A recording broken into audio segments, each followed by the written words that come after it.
Good morning. So one of the mitzvahs of the Mishkan, and the reason for that we are prohibited doing on Shabbos, is lighting a fire. And that's right in the beginning of the parasha. So we see that the Rambam brings down, the Maimonides brings down the halacha of lighting a fire,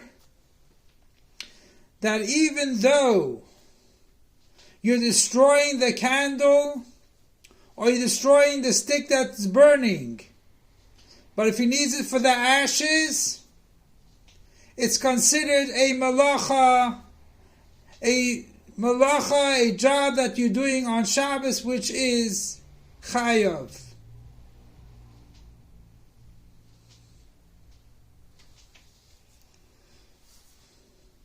And then the Rambam continues. If you light a fire just for light, you're also chayiv.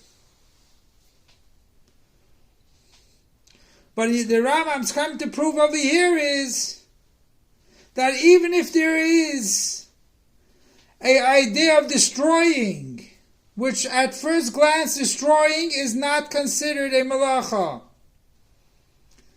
nevertheless, since he needs it for the ashes, it's okay. It's a malacha. Now, one of the ways that you destroy something and you are chayiv,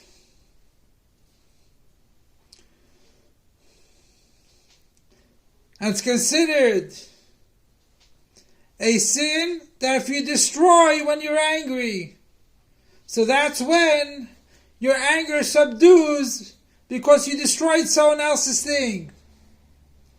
That's your chayiv again, because you subdued your anger.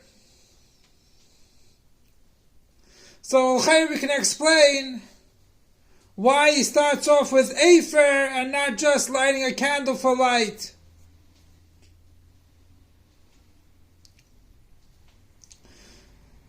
So we can learn in previous Inyanim, Api Chassidus, according to Chassidus,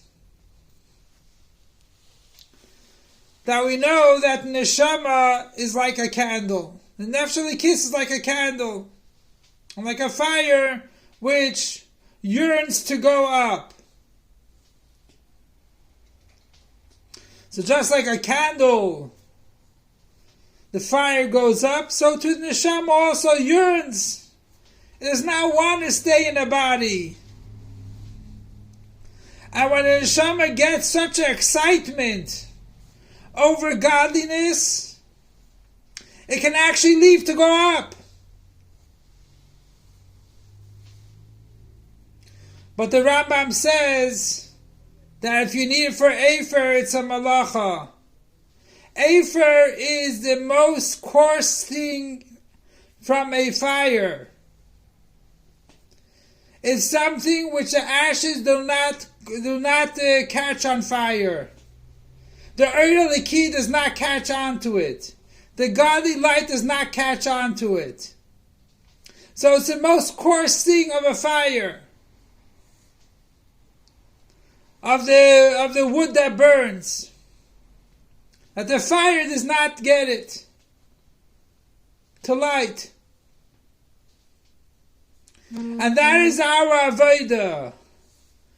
We have to bring it down in actuality. We have to bring elikus into a dira b'tachtonim, into a dwelling place down here. That we should make this place an added encouragement of doing Torah and mitzvahs in this world. Which that was the whole idea of the Mishkan.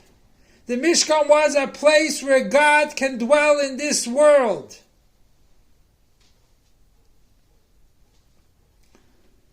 And in order to be a malacha in the Mishkan, it had to be perfect. It has to be with all the details. And so too, the malacha of Shabbos also has to be with all the details. So the first thing is, it needs to be la'efer. You have to come down to the world.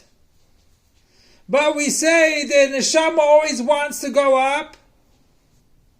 So when the neshama goes up, and he becomes nullified almost to the fullest extent, he knows that he has to come down into the world. His job is to be in a physical body and do Torah mitzvahs. That's his job. His job is not to go up. Sure, it's to go up, but he has to be down here. And that is our avodah, to bring godliness into the world.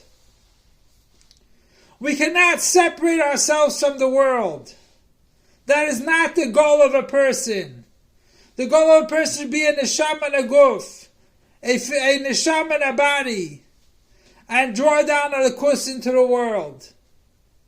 And that's the idea of making a dwelling place for God, and Be'ez Hashem will light the menorah on the third Beis HaMikdash imminently right now. Long live our master, teacher, and Rebbe, King Moshiach, forever and ever. Long live our master, teacher, and Rebbe, King Moshiach, forever and ever. Long live our master, teacher, and Rebbe, King Moshiach, forever and ever.